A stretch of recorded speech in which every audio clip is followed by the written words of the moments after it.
नमस्कार दोस्तों आईएमएफ ने हाल ही में जीडीपी के आंकड़े जारी किए हैं और इसके हिसाब से भारत दुनिया की चौथी बड़ी अर्थव्यवस्था बन गया है। भारत ने मामूली अंतर से ही सही लेकिन जापान को पछाड़ दिया है और इस बात को लेकर देश में खुशी का माहौल है। जगह जगह पर लोग इसके पक्ष में पोस्ट कर रहे हैं। लेकिन इसी बीच मुझे 2019 में भारतीय जनता पार्टी के सबसे वाचाल सांसद निशिकांत दुबे का दिया हुआ भाषण याद आता है। उस भाषण में उन्होंने कुछ ऐसा कहा था कि जिसके चलते मैं खुशी मनाने में थोड़ा हिचक रहा हूं। आइए सुनते हैं कि निशिकांत दुबे ने लोकसभा में अपने भाषण में क्या कहा था। सभापति महोदय, इस देश में जीडीपी की बड़ी बात चलती है।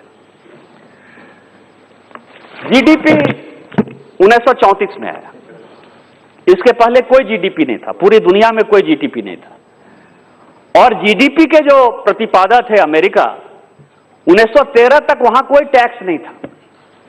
पूरा का पूरा न्यूयॉर्क शहर जो आज बसा हुआ है वो सब ब्लैक मनी पर बसा हुआ है। जितनी यूनिवर्सिटी अमेरिका की है, नई यूनिवर्सिटी को छोड़कर मैं पुरानी यूनिवर्सिटी की बात कर रहा हूं, जिन लोगों ने टैक्स नहीं दिया उन्हीं लोगों ने उस अमेरिकन यूनिवर्सिटी को बनाया। लेकिन मैं आपको यह कह रहा हूं कि जब जीडीपी 1934 में आया तो जो सिमोन कजनेट जिन्होंने की जीडीपी बनाया, जिनके कारण की ये जीडीपी आया, जिनको की इस कमेटी का अध्यक्ष बनाया था, मैं उन्हीं का भाषण जो है पढ़ रहा हूं, उनका कोट पढ़ रहा हूं, क्योंकि जीडीपी के ऊपर यहां बहुत चर्चा होती है और मुझे पता है कि जब ये चर्चा होने लगेगी टैक्सेशन पर तो मैक्सिमम लोग जीडीपी की ही बात करेंगे।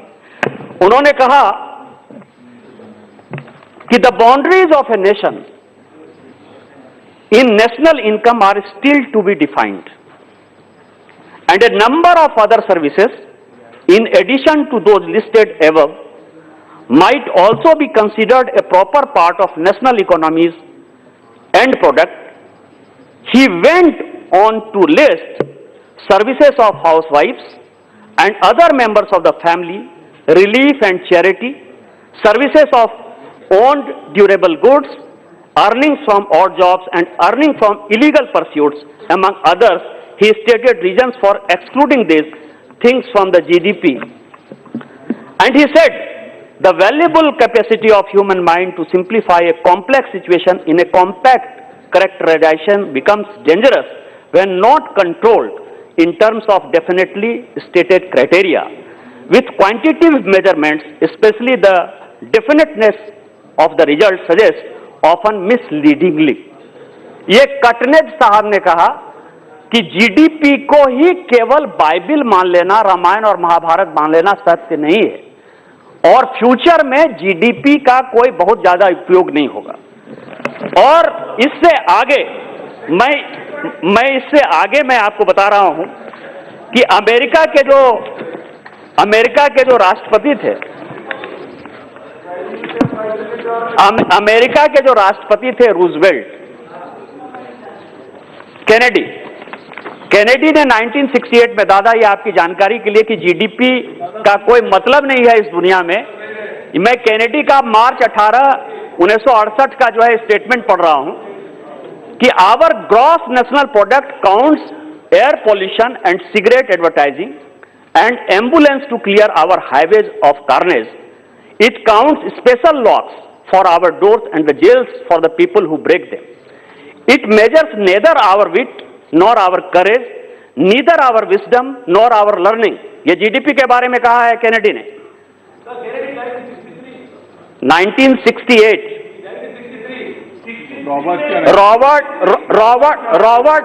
Robert of Kennedy speech at University of Kansas, March 18, 1968. Yeah. नहीं,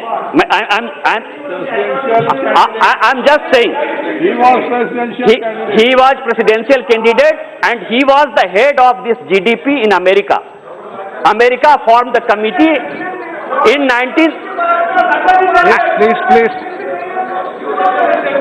So, please, sir, जब वो बोलने के लिए खड़े हो तो उसका जवाब दे दें sir. Yeah, nothing will go on record except Nishikant. Robert Kennedy is relevant because he was head of GDP in America in 1968. America formed the committee for GDP. So that's why I am quoting him. So it measures neither our wit nor our courage. और इसके बाद दुनिया में please please. मैं हिंदुस्तान में ही आ रहा हूं। दुनिया में क्या हो गया कि आज की जो नई थ्योरी है सर, आज की नई थ्योरी है कि सस्टेनेबल इकोनॉमिक वेलफेयर आम आदमी का हो रहा है कि नहीं हो रहा है। जीडीपी से ज्यादा महत्वपूर्ण यह है कि सस्टेनेबल इकोनॉमिक डेवलपमेंट हैप्पीनेस हो रहा है कि नहीं हो रहा है।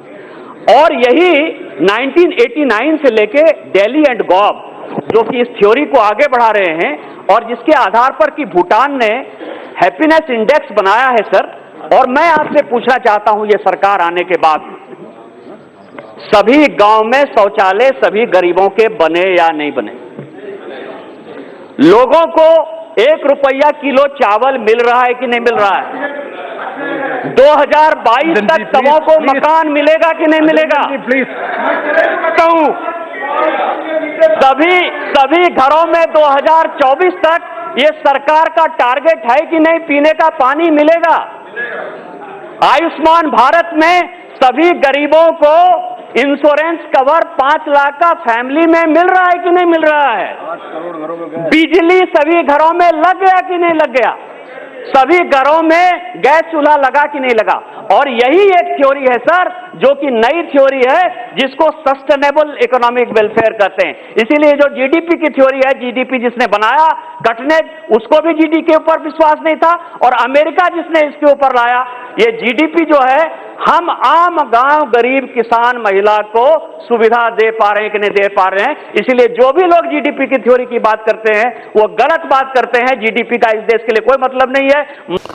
दोस्तों, आपने निशिकांत दुबे का ये भाषण सुना। निश्चित रूप से इस भाषण के बाद आपके मन में भी जीडीपी को लेकर थोड़ा कन्फ्यूज़न जगा होगा। आपको भी ऐसा लगने लगा होगा कि ये जीडीपी में चौथे नंबर पर आ जाने की खुशी मनानी भी चाहिए या नहीं मनानी चाहिए। जैसा कि आपने सुना कि निशिकांत दुबे ने कहा, और वो भी लोकसभा में ऑन रिकॉर्ड कहा, कि जीडीपी कोई बाइबिल, गीता या रामायण नहीं है जिसे सब कुछ मान लिया जाए।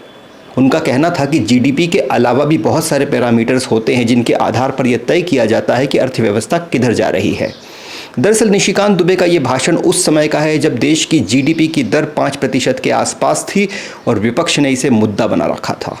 उस समय निशिकांत दुबे सरकार के बचाव में उतरे थे और उन्होंने लोकसभा में ये भाषण दिया था। ये सच्चाई है कि जीडीपी कोई इकलौता पैरामीटर नहीं होता है।